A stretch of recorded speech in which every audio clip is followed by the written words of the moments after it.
Hello, I'm Emma Rice and welcome to Wise Children's Detention.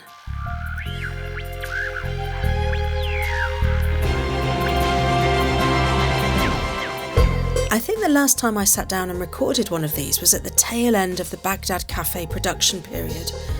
That feels like a lifetime ago now, but in fact it was only a few short weeks away. Desperate to get back to work after lockdown, Wise Children's schedule has been a roller coaster since spring. I've never been one to miss out on an opportunity, but now this hunger for making work is even more intense. And so it was that after closing Baghdad Cafe on the Saturday night, we all arrived at a rehearsal studio just around the corner from the London Old Vic the very next Monday, ready to start work on our new project, Wuthering Heights. I'm currently midway through rehearsals, and it's been an exhilarating ride so far. We have a huge task ahead of us as we try and wrangle one of the greatest works of literature of all time into a piece of theatre, and all in only 5 short weeks. We're all up for the challenge though, and the room is fizzing with ideas and energy. So much so that it feels as if we might just burst out of it and tumble onto the cut in a tangle of rehearsal skirts, door frames, props and passions. It's a truly epic tale, and I've got a wonderfully epic company to tell it, but that is for another day. Today, we're going back to the beginning, where all good stories start. I started working on my adaptation of Wuthering Heights in 2018. It was supposed to be Wise Children's new show following the joyful Mallory Towers. But that was before COVID, when we had plans and strategies and thought that our destinies were in our own hands. If only we knew. So much has happened in the last 3 years, professionally and personally. I've lurched from grief to hope, despair to frustration. But throughout, Wuthering Heights has continued to develop and change, deepen and grow. I've rewritten several times and it's been redesigned, but the core ideas and the raw passion I felt for the project at the start remain unchanged.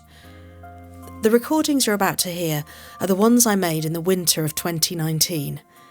Eager to spend some time alone with the book, the landscape, and the ideas that were bubbling in my brain, I decided to drive to the Yorkshire moors.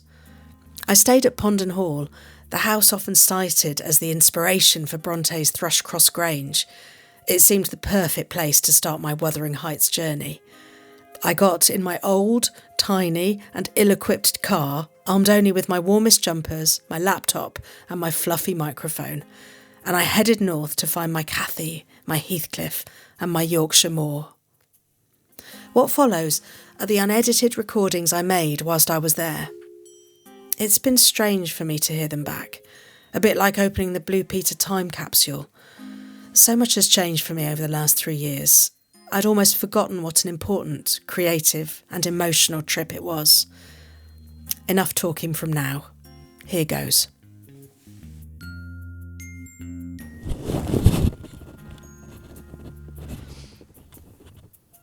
Hello.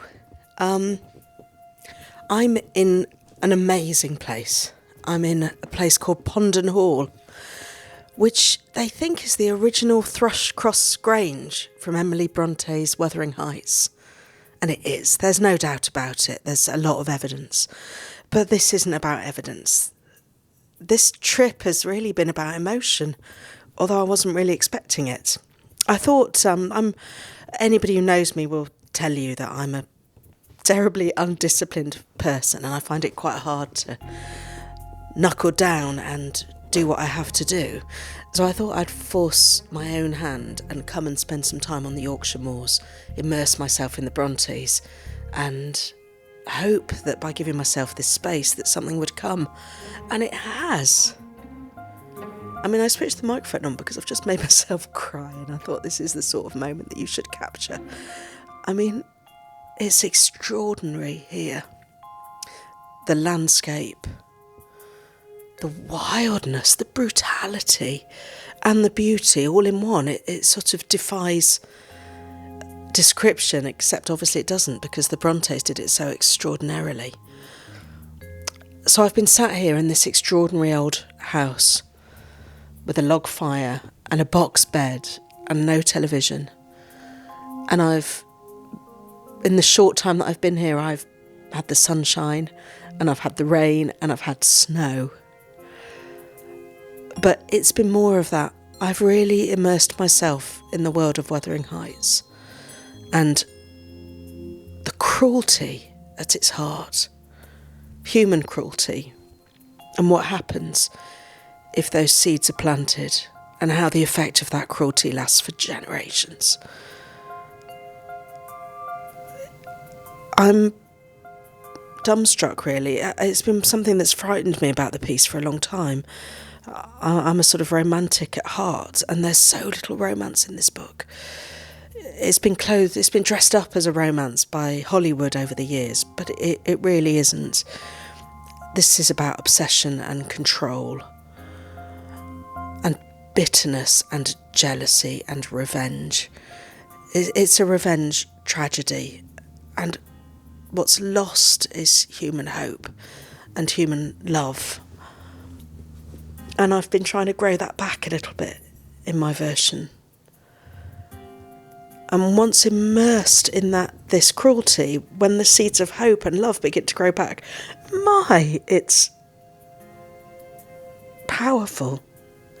And I'm really feeling the power of the Moors, and I'm feeling the power of now, and I'm feeling the power of those extraordinary spirits that walked before me and walked this very room and read books in this very room. I feel them, and I feel them saying, just write it, write the truth, write your rage, write your fury, and see if some hope can bubble through. I'm going to go out for a walk in a minute because it's getting quite intense in here. And just so you know, it is, because I'm actually by Cathy's window where Heathcliff came and knocked for her. That's where I've been sleeping. And it hasn't been scary at all, you know. I'm not scared. I love it. I've come here to meet them. And at this moment I feel like I have. I'm off.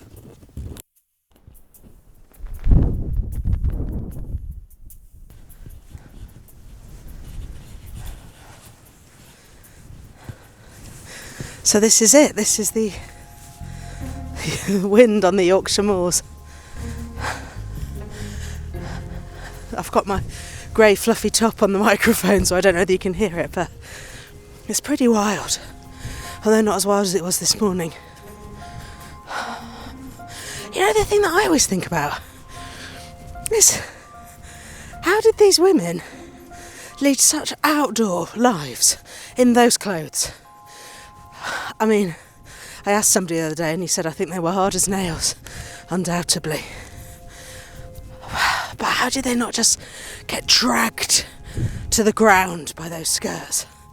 The weight of it, the weight of the rain, the weight of the elements. It's brutal. Hard as nails is right, I reckon.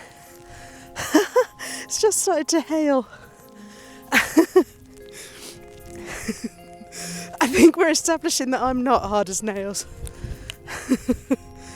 I'm actually on the Pennine Way at the moment, and I'm looking out at a landscape that the Brontë sisters would have looked at.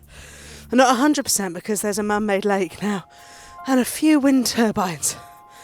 But apart from that, this is exactly what they would have seen. I really feel like I can reach back and touch them. But man, all sentiment aside, respect.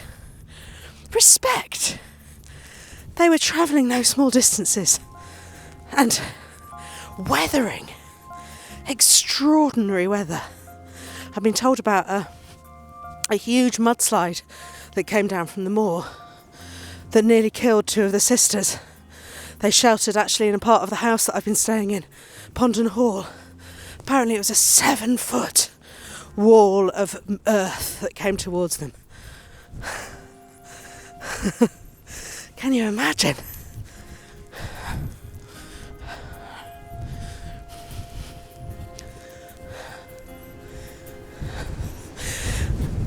I grew up in Nottingham, we always used to come up north.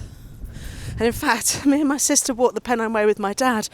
Now, I'm not sure, but I think it would have been in the late 70s. 79 maybe. So we'd have walked this path.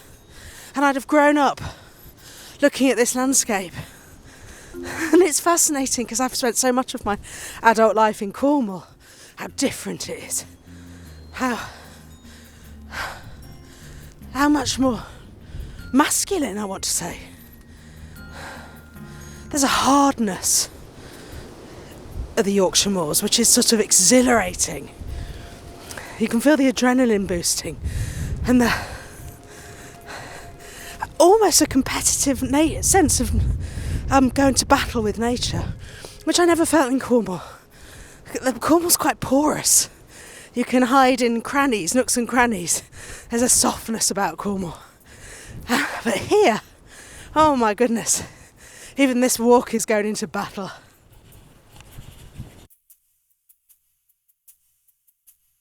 The weather's coming in quite harsh now.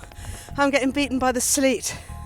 I was going to try and make it up to Pondon Kirk, where I was yesterday, but this is feeling pretty exposed to me. Soft as flannel, I reckon I am, not hard as nails. But it's taking my breath away, literally and metaphorically. It does make you want to run. It does make you want to shout because nobody would hear, and the elation of that. I am loving thinking about Heathcliff and Cathy, feral spirits filled with joy and rage and emotions unnamed, rolling in this elemental landscape. Angry landscape. So one of my jobs is to find the love. See if there's love in there. See what it means. Why do I want to tell it at this time? Because my God, we need to find the love at the moment. Or the respect, or the kindness. Maybe love's too big a word. Simple care would do me at the moment. Simple care.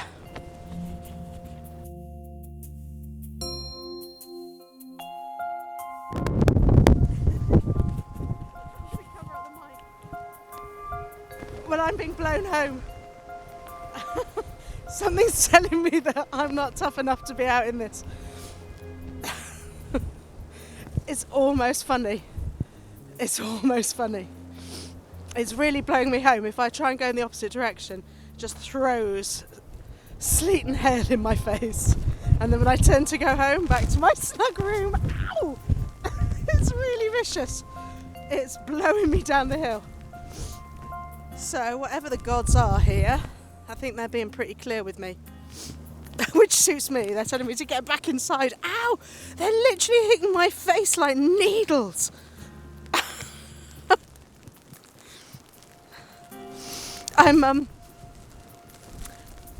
I'm thinking about Wuthering Heights as a Greek tragedy. So trying to look at the tragic curve and also where the chorus might come in. And I'm looking at the moor being the chorus and having a voice. And I tell you, it's shouting at me today. It's really shouting at me. It's saying, you want to mess with me? Come on, bring it on. Can you hear it?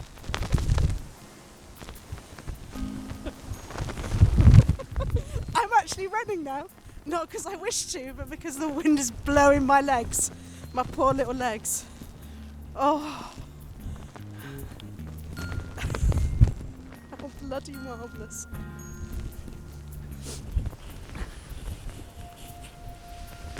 I'm coming home.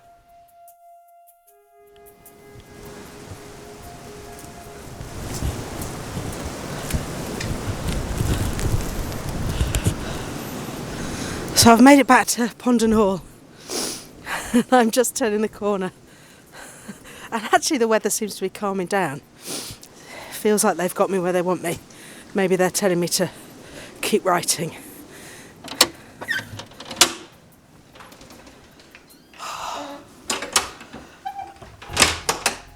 Can you hear that?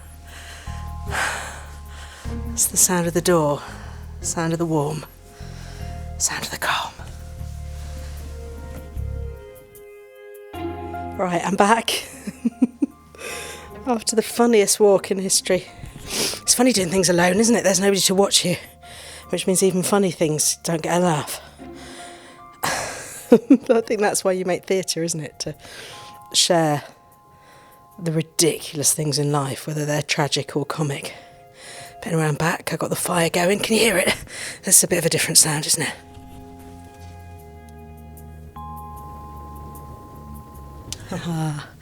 Subtle.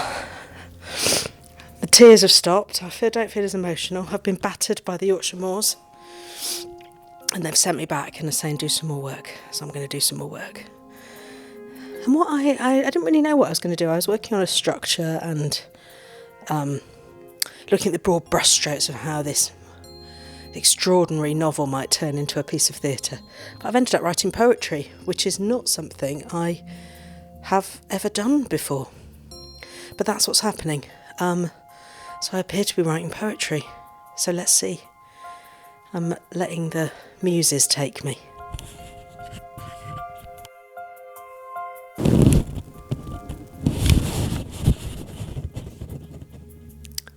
So here I am. It's my last night at Brontë Hall, or Thrushcross Grange, as it was in Wuthering Heights. It's so quiet here. It's absolutely amazing. I'm just sat in the dark, listening to the fire and getting ready to go into this extraordinary bed, which is a recreation of the bed that Emily Brontë describes in her novel. It's like an oak box. Literally that. Imagine a box with a mattress in the middle of it and shutters that you can open to get in and then shut yourself up completely. And to the right of it there's a shutter that closes, and when you open it there's a window. And that is the window that Cathy haunted Heathcliff and Lockwood through. It's amazing. And you know, it's so not spooky here. I'm not scared. I've never been scared. Even though I'm a little bit horrified by the imagination of this young woman. I've learnt some incredible things about Haworth and the world that the Brontes were surrounded by, the amount of death that they witnessed. And I think her imagination must have been full of horrors. And that's shown by that terrifying image of a child bleeding through a window, lost. But I'm here, and there's no children crying. And I'm looking forward to sleeping in my wooden box. And I actually feel I feel surrounded by lots of good things here, good people, old and new. But I also feel that I could reach out. It feels so recent, having spent these days here. I feel like the Brontes are almost only yesterday. I'm told that many descendants in the village remember, can go back and touch that parsonage and the amazing spirits that lived within it. So it's been an amazing time and a surprising time, and it's affected my process in a way that I didn't imagine. I thought I'd just come here and get down to work because I'd be taken away from TV and internet and distractions. But in fact, it's done something slightly different. I haven't worked as hard as I thought I'd work, but I've actually written some poetry. I think I've been inspired by the landscape, by the space, by the calm and by the history to be an artist. So thanks Brontë Hall. Thanks Steve and Julie. You've been amazing hosts. And I'm going to say goodnight and get into the box bed and feel only the good ghosts. Night. Morning. It's Monday morning and I'm packed, ready to leave Brontë Hall and Yorkshire and go back to real life. I'm looking out of the window. And I can see snow on the moors. I really have had every bit of weather. They've put on a fantastic display for me. But it's been a really fantastic time. The peace here is extraordinary. But also it's really demonstrated something I already knew, that if you make space to have ideas and be creative, then they will come. Because I'm leaving here with a heart full of emotion about Wuthering Heights, a mind full of ideas that I bet you'll see on stage in 18 months' time, and a collection of poetry and a structure. So doing this has been everything I wanted it to be, and a whole lot more as well. I think Wuthering Heights, I think I studied it. We walked the Pennine Way, I think I said that. So, the North has a place in my heart. But I'd been really sort of concerned about the brutality of the novel. But no, being here and being in this place and soaking in the life here has told me what this novel's about, and told me where the hope is, and told me where the love is as well. So thank you very much, Yorkshire Moors. I'm getting in my tiny car, which is completely inappropriate for this terrain. So I hope this isn't the last you hear from me. Bye. Bye, Yorkshire. There you are. My most inner thoughts on how to create this show. I'm really glad I took the time to record them, and even more grateful that I'm able to share them with you now. Those emotions that I unearthed on my visits, we returned there with the creative team later that year, are woven through this production. Wuthering Heights is not the love story it's often perceived as. It's a brutal tale of love, cruelty and revenge, set against a backdrop of a landscape that is in constant battle. I'll share more of our process with you soon. We've got a long way to go, but I believe we're on the road to making something very, very special, and I really hope you get to see it.